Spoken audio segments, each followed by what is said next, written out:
It's Friday, September 9th, about 7:30 in the morning. There is a massive amount of dew. It's below 60, below 70 at least. Not below 60. It seems like for the next couple of weeks at least, the lows are going to get down to the 60s, the low 60s, and the highs will be upper 80s, low 90s, with lots and lots of humidity. You can see there's tons of dew in this grass. Here, let me just show you what it looks like to walk. There's just water everywhere in the ground here. There's plenty of grass in this area. This row, let's just kind of look down here. Hopefully the sun won't get in the way too much. There's quite a bit of goatweed, but not as much as the last row. So, and the grass, this kind of grass goes further down the row than the previous row. So hopefully they'll be perfectly fine. Let's go see what they did to the last pasture. Still got lots of flies. This grass. Here, let me show you how deep this is. It's up past my wrist. Probably at least 1.5 feet, you know. Anyway, yeah, this stuff, it grows out and then it grows up. So it has finished the growing out phase. It's thick. And now it's growing up. So you can see the difference where the cows walked. They knocked the water to the ground, which I think is a good thing, to knock the dew water, because if it stays on the leaf as it warms up, it'll just evaporate. Here is one of those perfect patties. It has that little dimple in the middle, which shows that it's not completely watery, you know. Yeah, here you can see this morning they've been pretty much everywhere. There's a couple spots where there's still dew. Like, well, there's like a halo around my head because of the sun. Like this part, they really didn't do much here this morning, at least. It's kind of hard to tell that they even ate the grass from a distance. Let's see if I can get in. And so this, you can tell they didn't touch this right here. But over here, you can see it's torn. Yeah. Anyway, just take a look at the flypaper. I put up a new roll of flypaper, and it looks like we're getting some.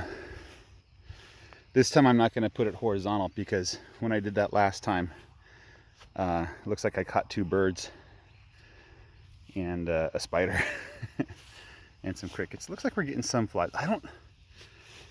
One of the things about scientific experiments, and please don't interpret this the wrong way, and I know that our friend Goldshaw Farms understands this concept. I don't know that enough adults do, though.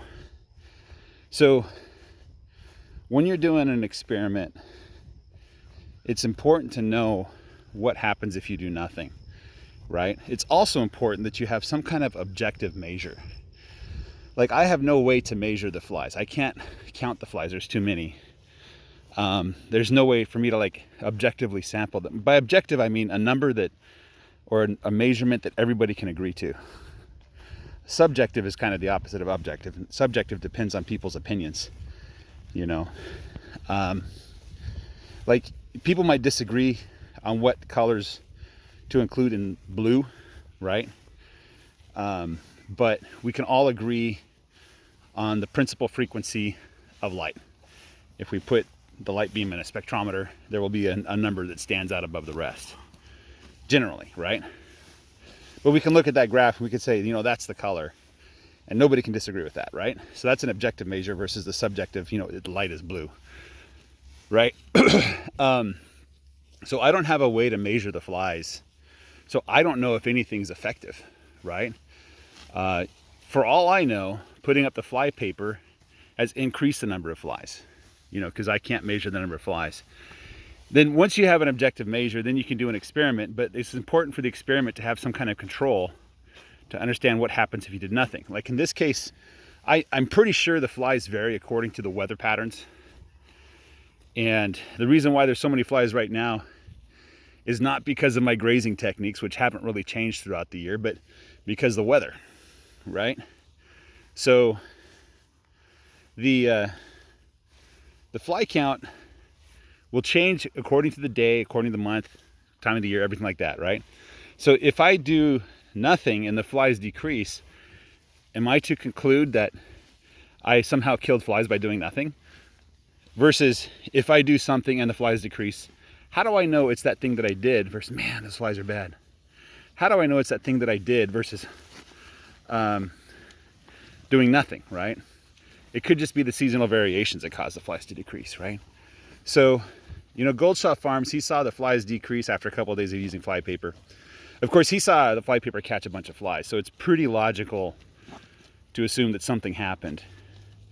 But in my case, I'm not seeing a lot of flies on the fly paper. And even if I did, is it enough flies to make a difference? That's kind of the question, right? And the answer is, I don't know. You know, a lot of farming is that way. You just don't know. You're guessing, right? You're trying to establish causal links. If I do X, then Y will happen, right? If I fertilize my field, I'll get more grass, that type of thing. And without an objective measure and without a control, you don't know. Like, it could be that you fertilize the field one year but not the other, and you see the year that you fertilize your field, you get a lot more grass. Well, maybe that was just a good year, and if you didn't fertilize, you'd get more grass. You'd get even more grass, maybe. Hello, Mr. Sheep. Oh man, somebody pooped on your head. Yeah. I need to check her eyes again. So that's something to think about, is how do you know that something actually has an effect? And how do you know that if you do something, something will result, right? And unfortunately, with farming, that's pretty hard to do. This guy has long, shaggy fur. I like the patterns on his back. There's like a striped pattern. I don't know if you can see it. Anyway, I'm going to sign off, guys. Take care. Bye-bye.